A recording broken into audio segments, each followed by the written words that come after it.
Pero Armando, es que ayer estuvo don Hugo Solís y estuvimos hablando, bueno, de cómo a veces durante el ministerio tal vez él tuvo que predicar algo y ahora piensa diferente. Yo decía que a veces el pastor, cuando él dice algo, ya después, aunque llegue a pensar diferente, ya él como que lo enseñó y le da pena o tal vez mejor no echa para atrás porque ya él le enseñó algo y aunque tal vez ahora tenga sus dudas, pues ya lo predicó. Claro. Entonces yo decía que yo creo que es como más correcto, ¿verdad? Si uno después en el proceso uno cambia de opinión, que uno debiera poder cambiar de opinión, pues si no, creo que hay problemas. Y entonces yo decía que en cuanto a la seguridad de la salvación, que yo me acuerdo, un servidor ha tenido como primero la posición tradicional de que la salvación se pierde. Después me fui a decir, no, es que la salvación no se puede perder, según a la luz de lo que yo estudiaba en la palabra. Después como que tuve las dudas otra vez y tengo que decir que hoy me inclino a pensar en la firmeza de la salvación, que si uno, que el salvo, bueno, una vez salvo, se acabó, ¿verdad? Ya es hijo de Dios y ya no nos separan de ahí. Me inclino a pensar, pero estoy mal por, digamos, decirlo así, de que me inclino y sigo abierto a la posibilidad de que la salvación se pierda.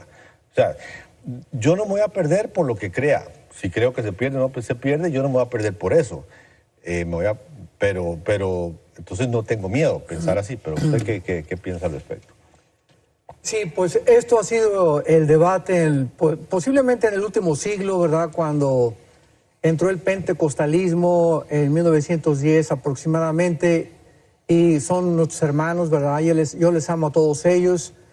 Y dentro de la cristiandad, de la iglesia evangélica, pues tenemos denominaciones presbiterianas, nazarenos, bautistas, pentecostales. De los 70 para acá, otro grupo que ha surgido que se llamaron o se llaman los carismáticos, etcétera, etcétera.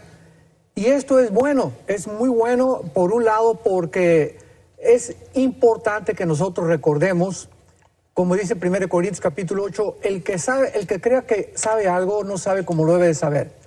Entonces, cuando venimos a este libro maravilloso que es la Biblia, nos damos cuenta que es la mente infinita revelada a una mente finita que somos nosotros. Nuestro nivel intelectual es completamente reducido y estamos en un proceso que la Biblia llama santificación para ir transformando y renovando nuestra mente cada día que pasa en la medida que tenemos contacto con este libro y con la persona de Jesús. Entonces, a través del tiempo, ¿verdad? Pues todos somos diferentes. Jeremías tuvo un mensaje, Isaías otro, Amós otro, etcétera, etcétera. Y cuando venimos a la Biblia en el Nuevo Testamento, nos encontramos con la final revelación de Dios. Entonces, cuando nosotros pensamos que la salvación es por gracia, tenemos que entender qué significa la palabra gracia. Y la palabra gracia simplemente significa un favor no merecido. En otras palabras, cuando Dios nos salva, no nos salvó por absolutamente ninguna obra que nosotros hubiéramos podido hacer buena. Entonces, esta es la razón por la cual cuando alguien dice, ¿cuál es la diferencia entre el cristianismo y entre todas las demás religiones? Podemos decir una sola palabra que nos distingue de todas las demás religiones y de todos los demás sistemas de pensamiento filosóficos que han tratado de introducirse al cristianismo, y es la palabra gracia. Y cuando nos enfrentamos con esta palabra, nuestro intelecto choca, porque siempre estamos buscando un mérito. No, pues no es tan fácil, decían los fariseos, que este hombre ahí en la cruz simplemente diga que él es el Hijo de Dios y le haya dicho al ladrón que ha sido borracho, parrandero, secuestrador, violador, hoy estaremos conmigo en el paraíso, y nosotros que hemos sido buenos padres y que no adulteramos, etcétera, etcétera, chocaron precisamente con la palabra gracia y con lo que hizo Jesús en la cruz. Y la palabra de la cruz es locura al que se pierde. Entonces, si fuimos salvados absolutamente por algo que no merecíamos, porque Dios nos escoge y Dios nos llama para que le sirvamos, después de la salvación, no dice la Biblia, de tal manera amó Dios al mundo, para que todo aquel que en él crea no se pierda, pero además que tenga buenas obras y tendrá la vida eterna. No dice eso, ¿verdad? Para que aquel que en él crea, nada más. La fe, sola fe, fue lo que combatieron y pelearon los de la Reforma, Martín Lutero, Zwinglio y todos los grandes hombres de Dios, precisamente para que fuera solamente por la fe, solamente la Escritura, solamente Cristo, que son las tres banderas de la Reforma. Entonces, después de la salvación, no puede haber un mérito para que podamos decir, cuando lleguemos al cielo, a ver, Pedro te dice, oye, ¿por qué te dejo entrar al cielo? Bueno, pues porque me dio la gracia de Dios, además me porté bien. Cualquier cosa que le estemos nosotros agregando, cualquier mérito que nosotros le agregamos después de la que fuimos salvados a la salvación, ya dejaría de ser gracia. Entonces, las obras que hacemos después de que somos salvados no son para mantener la salvación, ni estamos tratando de luchar para que no perdamos la salvación. Son el fruto de nuestra comunión con Cristo, son el fruto de nuestra salvación, nunca el medio de la salvación. Ahora pues venimos a la Biblia y encontramos pasajes como Filipenses, que tengamos con cuidado y cuidemos nuestra salvación. Pues claro que la tenemos que cuidar. Es una responsabilidad de los cristianos. No me voy a poner a dormir y decir, bueno, ya soy salvo y ya no lo voy a hacer. Fue lo que explica Pablo en Romanos capítulo 5 y 6. Perseveraremos en el pecado para que la gracia abunde. O sea, bueno, como ya soy salvo, pues ya puedo hacer lo que me da la gana, ¿verdad? Esto es lo que se llama la hipergracia.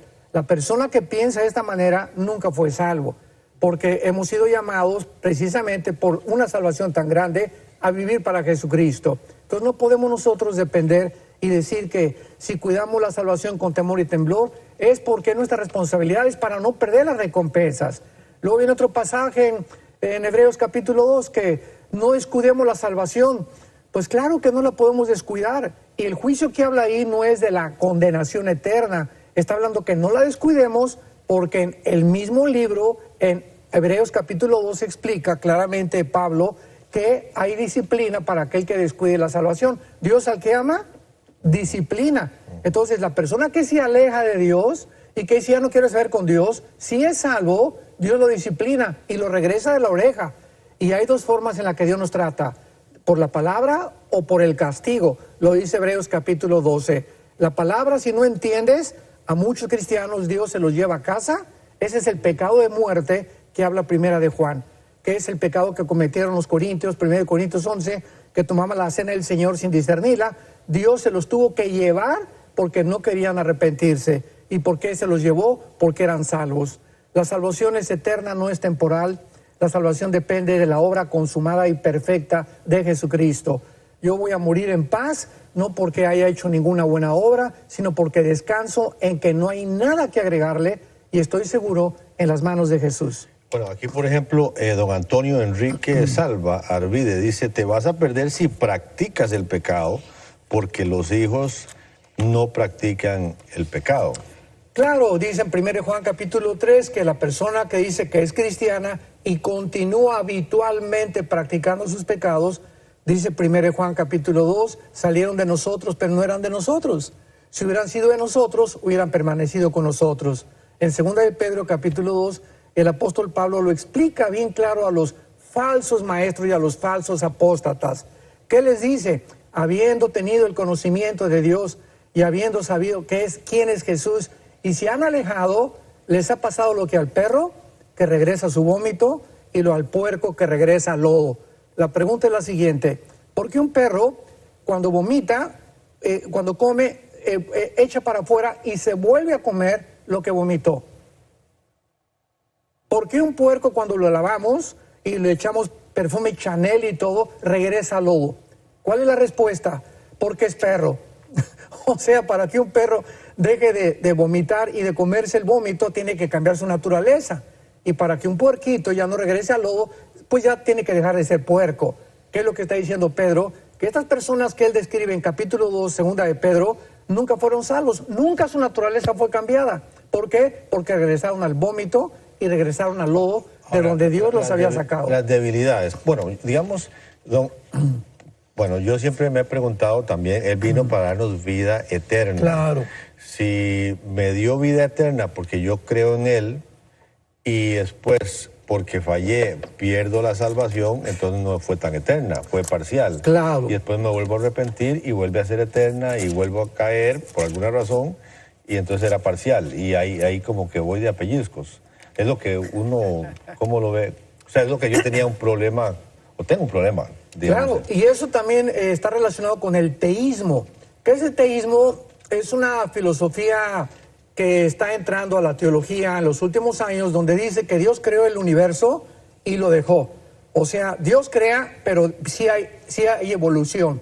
O sea, mezclan la evolución con la creación de Dios. Y hay cantidad de cristianos que están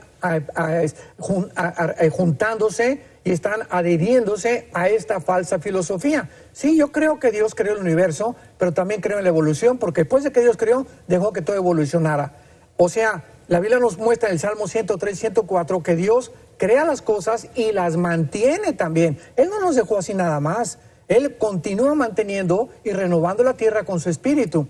Es lo mismo que la salvación.